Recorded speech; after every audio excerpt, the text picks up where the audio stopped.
সুপ্রিয় দর্শক, আসসালামু আলাইকুম। আপনাদের সবাইকে স্বাগত জানাচ্ছি এখনকার আলোচনায়। আপনাদের সঙ্গে আছি আমি সিরাজুল ইসলাম। দর্শক, ইয়েমেনে সৌদি আরব একদম ফুল ফ্লেজে অর্থাৎ পূর্ণাঙ্গ মাত্রায় সামরিক অভিযান চালানোর প্রস্তুতি নিচ্ছে বলে ইয়েমেনের হুতি সমর্থিত সরকারের পক্ষ থেকে দাবি করা হয়েছে। তার মানে আমরা মনে হয় খুব বড় রকমের যুদ্ধ দেখতে যাচ্ছি সৌদি আরব এবং ইয়েমেনের মধ্যে। এদিকে ইরাকে সৌদি আরব এবং আমেরিকা যে যৌথ হামলা চালিয়েছে বলে দাবি করা হচ্ছে, সে ব্যাপারে ইরাকের সরকারের পক্ষ থেকে বলা হয়েছে এই বিষয়ে সৌদি আরব বা আমেরিকা ইরাক সরকারকে কোনো কিছু জানায়নি, কোনো অনুমোদন নেয়নি, একেবারে অনাকাঙ্ক্ষিতভাবে দেশের সার্বভৌমত্ব লঙ্ঘন করেছে। এদিকে ইরাকের যে প্রতিরোধকামী সংগঠনের উপরে তারা হামলা চালিয়েছে, তাদের পক্ষ থেকে আজ 31 জুলাই একটি ব্যালিস্টিক ক্ষেপণাস্ত্র উন্মোচন করা হয়েছে, যার পাল্লা 1650 কিলোমিটার। তার মানে পুরো সৌদি আরব ইরাকের এই ক্ষেপণাস্ত্রের আওতায়।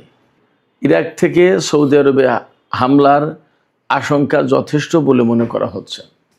এদিকে হরমুজ প্রণালীতে ইরান আরও 2টি তেল ট্যাঙ্কারে হামলা চালিয়েছে, যে ট্যাঙ্কারগুলো আমেরিকার বিমান বাহিনীর সহায়তায় হরমুজ প্রণালী পার হচ্ছিল।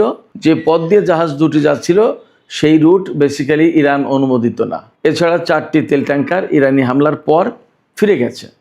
ইসরায়েলের প্রধানমন্ত্রী বেনিয়ামিন নেতানিয়াহু অভিযোগ করেছেন নিউ ইয়র্কের মেয়র জোহরান মামদানি তিনি নাকি হামাস, হিজবুল্লাহ এবং ইরানকে পৃষ্ঠপোষকতা দেন।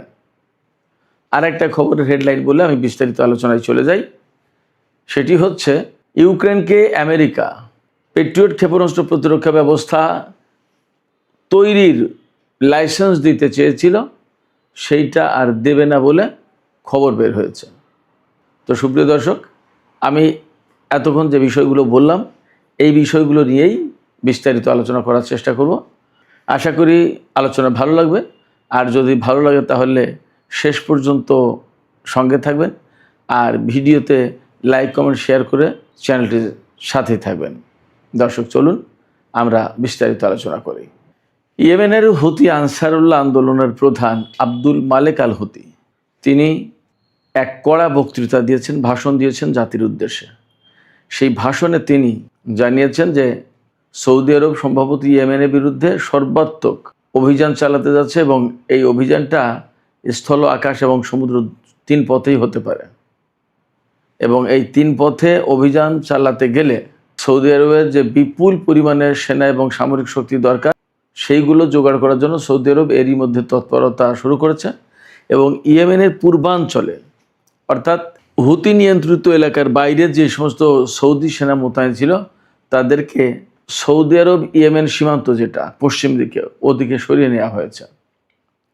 এবং এরই মধ্যে আমরা তো খবর পেয়েছি যে 15 জাতির সমন্বয়ে একটা আন্তর্জাতিক জোট গড়ে তোলার চেষ্টা করছে, যে জোট লোহিত সাগর এবং বাব আল মানদেব প্রণালী দিয়ে জাহাজ চলাচল নিরাপদ করবে এবং উন্মুক্ত করবে। তার মানে সেখানেও একটা বড় সংঘাতের আশঙ্কা আছে।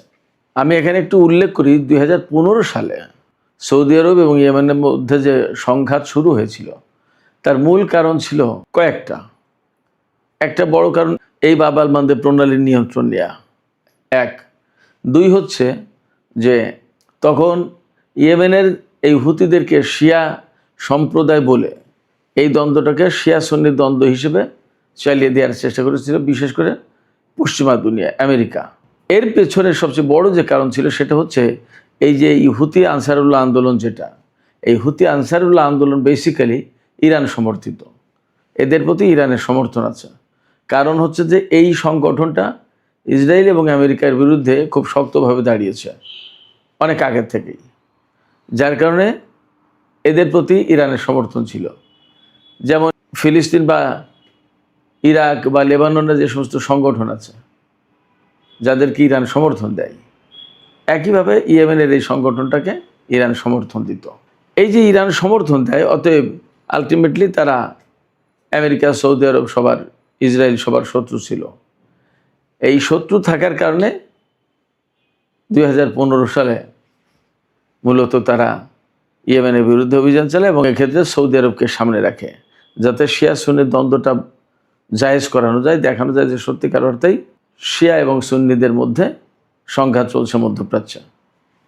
কিন্তু মূল বিষয়টা ছিল এই বাব আল মানদেব প্রণালী এবং লোহিত সাগরের নিয়ন্ত্রণ যাতে সৌদি আরব, ইসরায়েল, আমেরিকা এদের হাতে থাকে। কিন্তু বাস্তব কথা হচ্ছে 2015 সাল থেকে 2021 সাল পর্যন্ত 6 বছর 7 বছর যুদ্ধ করেও ইয়েমেনের হুতি আনসারুল্লাহ আন্দোলন সমর্থিত যে সরকার বা সামরিক বাহিনী তাদেরকে পরাজিত করতে পারেনি। এবং এই হুতি গেরিলাদের অনেকেই সামরিক প্রশিক্ষণপ্রাপ্ত, তারা সৌদি আরবের বিরুদ্ধে বড় বড় অভিযান পরিচালনা করেছে। আজকে যখন ইয়েমেনের বিরুদ্ধে সৌদি আরব বড় রকমের অভিযান পরিচালনা করবে বলে প্রস্তুতি নেওয়ার খবর পাওয়া যাচ্ছে, তখন ইয়েমেনের পক্ষ থেকে ঘোষণা দেওয়া হয়েছে সৌদি আরবের বিরুদ্ধে অন্তত 10 লাখ ইয়েমেনি, সশস্ত্র ইয়েমেনি লড়াই করবে। তারা সেইভাবে প্রস্তুতি নিচ্ছে। সেক্ষেত্রে যদি এ ধরনের সংঘাত হয় তাহলে এ কথা একেবারে নিশ্চিতভাবে বলা যায়, একদম জোর দিয়ে বলা যাচ্ছে যে ভয়াবহ রক্তপাত হওয়ার সম্ভাবনা আছে সৌদি ইয়েমেন এই সংঘর্ষে এবং মধ্যপ্রাচ্যে। এবং আমি জানি না আসলে দিন দিন পরিস্থিতি কোথায় যাচ্ছে। এতদিন কিন্তু যুদ্ধের পরিস্থিতি একরকমের ছিল। ইরানের সাথে ইসরায়েল এবং আমেরিকা যখন যুদ্ধ হয়েছে তখন কিন্তু সৌদি আরব, কাতার, কুয়েত, বাহরাইন এই সমস্ত দেশ সরাসরি ইরানের বিরুদ্ধে যুদ্ধে অংশ নেয়নি। এখন যুদ্ধের আপাতত দৃষ্টিতে যখন তীব্রতা কমে এসেছে বলে আমরা ধরতে পারি, অনেক ক্ষেত্রেই বলা হচ্ছে যে মধ্যপ্রাচ্য থেকে, বিশেষ করে পারস্য উপসাগরীয় দেশগুলো থেকে আমেরিকা সেনা প্রত্যাহার করে নেবে কিনা বা কোনো কোনো জায়গা থেকে সেনা প্রত্যাহার করেছে বলে খবর পাওয়া যাচ্ছে। এইরকম একটা সময় সৌদি আরব ইরাকে হামলা চালালো এবং ইয়েমেনের সাথে দ্বন্দ্বে জড়িয়ে গেল। তাহলে বিষয়টা কি দাঁড়ালো? তাহলে ব্যাপারটা কি আমেরিকা সৌদি আরবকে এই মধ্যপ্রাচ্যের যুদ্ধে জড়িয়ে দিয়ে আস্তে আস্তে সে এখান থেকে সরে পড়তে চায় কিনা, নাকি সৌদি আরবকে জড়িয়ে দিয়ে মধ্যপ্রাচ্যে বৃহত্তর একটা দ্বন্দ্ব সংঘাত লাগিয়ে দিতে চাই? আসলে কোন পলিটিক্স, কোন পলিসি যে কাজ করছে বলা মুশকিল, বোঝা মুশকিল। যে সময় ধারণা করা হচ্ছিল বা আলাপ আলোচনা চলছিল যে সৌদি আরব, পাকিস্তান, তুরস্ক, কাতার, ইরান এরা মিলে একটা আঞ্চলিক জোট গঠন করতে পারে, ইরান যদি নাও থাকে তাহলে এই দেশগুলো একটা আঞ্চলিক জোট গঠন করতে পারে এবং মধ্যপ্রাচ্যের স্থিতিশীলতা ফিরিয়ে আনতে এই জোটটা বিরাট কার্যকরী ভূমিকা পালন করবে। সেই জায়গায় সৌদি আরব এখন এমন একটা জোট গঠন করতে যাচ্ছে বলে আন্তর্জাতিক এবং দেশীয় গণমাধ্যমে খবর বের হচ্ছে, আমাদের দেশীয় গণমাধ্যমে খবর বের হয়েছে যে জোট ইয়েমেনের বিরুদ্ধে লড়াই করতে যাচ্ছে বলে আশঙ্কা করা হচ্ছে। এটা যদি হয় তাহলে একেবারে মুসলিম বিশ্ব, মিডল ইস্ট, মুসলিম মিল্লাত একেবারে ধ্বংস হয়ে যাবে, মারাত্মক রকমের ক্ষতিগ্রস্ত হবে। এবং এটাই তো চেয়েছিল পশ্চিমা কিছু দেশ। এগুলো কেন বুঝতে পারছে না মধ্যপ্রাচ্যের মুসলিম দেশগুলো, আমি ঠিক পরিষ্কার না। যাই হোক, আমরা আর একটা প্রসঙ্গে আলাপ করি। এই মধ্যপ্রাচ্যের আলোচনায় যখন হচ্ছে তখন বলি যে ইরাকের প্রতিরোধকামী সংগঠন হাসতাস সাবি, যেটা পপুলার মোবিলাইজেশন ইউনিট, তাদের পক্ষ থেকে আজকে একটি ক্ষেপণাস্ত্র প্রদর্শন করা হয়েছে এবং উন্মোচন করা হয়েছে, যে ক্ষেপণাস্ত্রের পাল্লা 1650 কিলোমিটার। এটা ব্যালিস্টিক ক্ষেপণাস্ত্র, 1650 কিলোমিটার দূরে আঘাত আনতে পারে। তার মানে পুরো সৌদি আরব সম্ভবত এই ক্ষেপণাস্ত্রের আওতায়। সেক্ষেত্রে খুব সম্প্রতি সৌদি আরব এবং আমেরিকা ইরাকের উপরে যে হামলা চালিয়েছে, সেই হামলার জবাব সম্ভবত ইরাকের প্রতিরোধকামী সংগঠন দিতে যাচ্ছে সৌদি আরবকে। আর মধ্যপ্রাচ্যে মার্কিন ঘাঁটিগুলো তো ইরানের হামলার লক্ষ্যবস্তু হয়ে আছেই। আজকেও আমি দুপুরে ভিডিওতে বলেছিলাম যে কুয়েতে হামলা চালিয়েছে, পরবর্তীতে জানা গেল যে বাহরাইনেও হামলা চালিয়েছে ইরান। এদিকে আজকে ইরান যে মার্কিন ঘাঁটিগুলোতে হামলা চালিয়েছে, এর বাইরেও হরমুজ প্রণালীতে কিছু ঘটনা আছে। আমেরিকার সামরিক বাহিনী, বিশেষ করে বিমান বাহিনী, তাদের বিমান শক্তি দিয়ে, বিমানের ছত্রছায়ায় অর্থাৎ বিমান নিরাপত্তা দিয়ে 2টি তেল ট্যাঙ্কারকে হরমুজ প্রণালী পার করে নিয়ে যাচ্ছিল। মূলত এই 2টি জাহাজ ওই ওমান উপকূল দিয়ে নিয়ে যাওয়ার চেষ্টা করছিল, যেটা ইরান থেকে দূরে। আর ইরান দেখিয়ে দিয়েছে যে জাহাজ চলাচল যা করবে, তাদের যে নির্দেশিত পথ, তারা যে দেখিয়ে দিয়েছে যে এই রুটে যাবে, এই রুটে যাবে, সেই রুটে যায়নি। তার মানে আমেরিকা তাদের শক্তি প্রয়োগ করে জাহাজ 2টি নিয়ে যাচ্ছিল। কিন্তু ইরান দুটো জাহাজে হামলা চালিয়েছে। হামলা চালালে ওখানেই অচল হয়ে বা দাঁড়িয়ে আছে জাহাজ দুটো। আর 4টি জাহাজ তার পেছনে ছিল, সেই 4টি জাহাজ, ওই 4টি জাহাজ ফিরে গেছে। তার মানে আমেরিকা আজকেও অর্থাৎ 31 জুলাই জাহাজ, তেলবাহী জাহাজ পার করতে পারলো না হরমুজ প্রণালী। শুধু তাই না দর্শক, আমি আপনাদেরকে আর একটা কথা বলি। হরমুজ প্রণালী সেই 40 দিনের যুদ্ধের সময় যখন থেকে আটকে দিয়েছে ইরান, অর্থাৎ মার্কিন বাহিনীর এখানে প্রবেশ নিষেধ, এরপর থেকে একদিনের জন্য আমেরিকার সেনারা হরমুজ প্রণালীর ধারে কাছেই যায়নি। যখনই ইরানের ক্ষেপণাস্ত্রের আওতায় চলে এসেছে তাদের কোনো যুদ্ধজাহাজ, তখনই ওয়ার্নিং দিয়েছে, মেসেজ পাঠিয়েছে, সিগন্যাল পাঠিয়েছে, অথবা ক্ষেপণাস্ত্র বা ড্রোন হামলা চালিয়ে তাড়িয়ে দিয়েছে। ভয় দেখিয়েছে ইরান, তারা চলে গেছে। তো হরমুজ প্রণালী অ্যাকচুয়ালি আমেরিকা যে খুলতে পারলো না, এটা পরিষ্কার। এদিকে মিডল ইস্ট ইরান কেন্দ্রিক আর একটা খবর আছে আমেরিকার। মার্কিন প্রেসিডেন্ট ডোনাল্ড ট্রাম্প ক্যাম্প ডেভিডে তার মন্ত্রী সভার সব সদস্যের সঙ্গে বৈঠকে বসেছেন।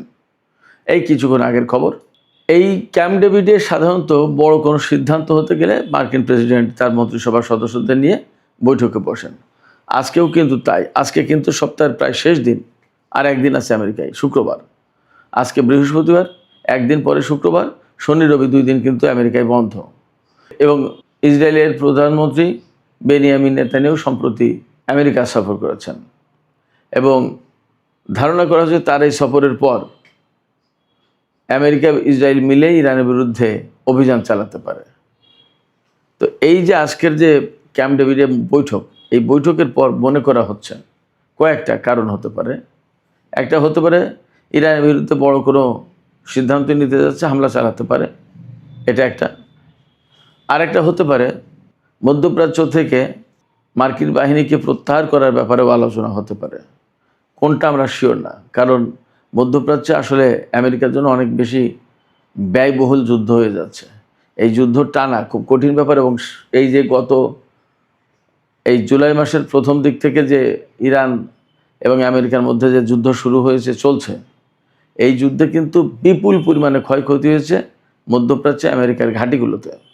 অনেক বিমান, অনেক হেলিকপ্টার, অনেক ড্রোন ধ্বংস হয়েছে, ঘাঁটিগুলো তছনছ হয়েছে এবং এই সময় অনেকগুলো সেনাও মারা গেছে। শুধু সেনা মারা না, অনেক সেনা আহত হয়েছে। আজকেই দেখলাম যে তাদের 3-4 দিন আগে যে সেনা আহত হওয়ার কথা ছিল যে 624, সেই জায়গায় আজকে দেখলাম যে তারা আপডেট করেছে 653 জন মার্কিন সেনা আহত হয়েছে। তার মানে এই কয়েকদিনে আরও অনেক সেনা আহত হয়েছে। তো এই যে আহত হওয়ার ঘটনা, তাহলে নিহত কি 2-1 জন মোটেই হচ্ছে না। ইরান কিন্তু বলেছে গতকালকে যে তারা গতকাল জর্দানের যে আল আজরাক বিমান ঘাঁটিতে হামলা চালিয়েছিল, সেখানে 3টি F-35 যুদ্ধ বিমান ধ্বংস হয়েছে, 3টি মারাত্মকভাবে ক্ষতিগ্রস্ত হয়েছে এবং অনেক অফিসার এবং টেকনিক্যাল অ্যান্ড মেইনটেন্যান্স পার্সোনাল হতাহত হয়েছে, আহত হয়েছে, নিহত হয়েছে। তো এই রকম একটা পরিস্থিতিতে আমেরিকা হয়তো মধ্যপ্রাচ্য থেকে সেনা প্রত্যাহারও করতে পারে, সেই সিদ্ধান্ত হতে পারে ক্যাম্প ডেভিডে। আবার ইরানের বিরুদ্ধে হামলার ব্যাপারেও আলোচনা হতে পারে। আবার এপাশে সৌদি আরব যে ইরাকের সাথে এবং ইয়েমেনের সাথে ফ্রন্ট খুলল যুদ্ধের, এই বিষয়টা নিয়েও গুরুত্বপূর্ণ আলোচনা হতে পারে। তবে আমার কাছে মনে হচ্ছে প্রথম এবং দ্বিতীয়টা, এই দুটোর যে কোনো একটা বিষয় নিয়ে খুব গুরুত্বপূর্ণ সিদ্ধান্ত নেওয়া হবে। আমরা সবই দেখতে পারবো, অপেক্ষায় থাকি। সুপ্রিয় দর্শক, আমরা এপাশে আরেকটু কথা বলি। সামাজিক যোগাযোগ মাধ্যমে সম্ভবত খবরটি দেখলাম যে কুয়েত থেকে মার্কিন সেনা প্রত্যাহারের বিষয়টি বিবেচনা করছে বা পর্যালোচনা করে দেখছে ট্রাম্প প্রশাসন। তার মানে আজকে যে ক্যাম্প ডেভিডের যে আলোচনা হচ্ছে আর এই কুয়েতের ব্যাপারটা অনেকটা মিলে যায় আমার দ্বিতীয় যে ধারণা, সেই ধারণার সাথে। দেখা আসলে কি হয়। আমি প্রথমে শিরোনামের সময় বলেছিলাম যে ইসরায়েলের প্রধানমন্ত্রী বেনিয়ামিন নেতানিয়াহু বলেছেন যে নিউ ইয়র্কের যে মেয়র জোহরান মামদানি, তিনি নাকি ইরান, হিজবুল্লাহ এবং হামাসকে সমর্থন করেন, পৃষ্ঠপোষকতা দেন। এই কথা কেন বলছেন? এর কয়েকদিন আগে মেয়র জোহরান মামদানি বলেছিলেন যে নেতানিয়াহু নিউ ইয়র্কে আসলে আমি তাকে গ্রেপ্তার করব। যদিও পরে মামদানি বলেছেন যে নিউ ইয়র্ক স্টেটের বা আমার মেয়র হিসেবে আসলে আমার সেই ক্ষমতা নেই, কারণ আমেরিকা ICCর সদস্য না, সেই কারণে ওই আইন আমেরিকার জন্য প্রযোজ্য না। তো ওই আইন প্রযোজ্য না হলেও নেতানিয়াহুর সাথে যে জোহরান মামদানির একটা বিরাট মানসিক দ্বন্দ্ব এবং দূরত্ব তৈরি হয়েছে, এতে কোনো সন্দেহ নেই। এই প্রসঙ্গে আজকে নেতানিয়াহু বলেছেন, আমি যদি কোনো দেশ সফরে যাই আর সেখানে যদি কোনো সরকার আটকের চেষ্টা করে, তাহলে আমাদের দেশের সেনারাই সেটা কাউন্টার দেওয়ার জন্য বা সেটা নস্যাৎ করে দেওয়ার জন্য যথেষ্ট। ধরুন কথার কথা, ফ্রান্সে গেল, ফ্রান্সের সেনাবাহিনী যদি নেতানিয়াহুকে আটক করার ব্যবস্থা করে বা পুলিশ, তো তাদেরকে কাউন্টার দেবে ইসরায়েলের সেনাবাহিনী। নেতানিয়াহুর বক্তব্য এটা। তাইলে অনেক বেশি শক্তি প্রকাশের বা শক্তির অহংকার দেখানো হলো এমন কি? আপনাদের মতামত জানাতে পারেন এ ব্যাপারে। আমি সর্বশেষ যে বিষয়টি নিয়ে আলোচনা করতে চাই সেটি হচ্ছে, অনেক আগে থেকেই ইউক্রেন আমেরিকার কাছে ক্ষেপণাস্ত্র প্রতিরক্ষা ব্যবস্থা চেয়ে আসছে। তাকে সম্ভবত পেট্রিয়ট ক্ষেপণাস্ত্র প্রতিরক্ষা ব্যবস্থা দিয়েছেও, কিন্তু সেগুলো খুব একটা কার্যকর হতে পারছে না। রাশিয়ার হাতে ওরেশনিক থেকে শুরু করে অনেকগুলো হাইপারসনিক ক্ষেপণাস্ত্র আছে।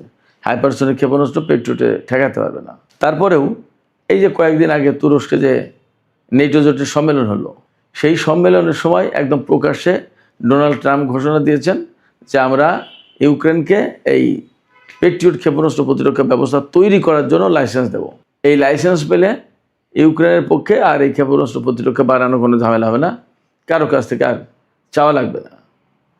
তো আজকে ডোনাল্ড ট্রাম্প বলেছেন যে তিনি ইউক্রেনকে এই লাইসেন্স দেবেন না। তিনি প্রকাশ্যে কয়েকদিন আগে বলে গেলেন দেবেন, আর আজকে বলছেন দেবেন না। এই জায়গা থেকে আরেকবার একটা কথা পরিষ্কার হয়ে প্রমাণিত হয়, সেটা হচ্ছে যে ডোনাল্ড ট্রাম্প আসলে কাউকে কথা দিলে সেই কথা যে রাখবেন তার নিশ্চয়তা থাকে না। সুপ্রিয় দর্শক, আমি যে বক্তব্য দিলাম ট্রাম্পের এই ব্যাপারে, আমার এই বক্তব্যের সাথে কি আপনাদের কোনো দ্বিমত আছে? নাকি ট্রাম্প আসলেই বারবার ওয়াদা খেলাপ করেন, চুক্তি ভঙ্গ করেন এবং এই রেকর্ড যথেষ্টই আছে? আপনাদের মতামত জানিয়ে কমেন্টে লিখতে পারেন।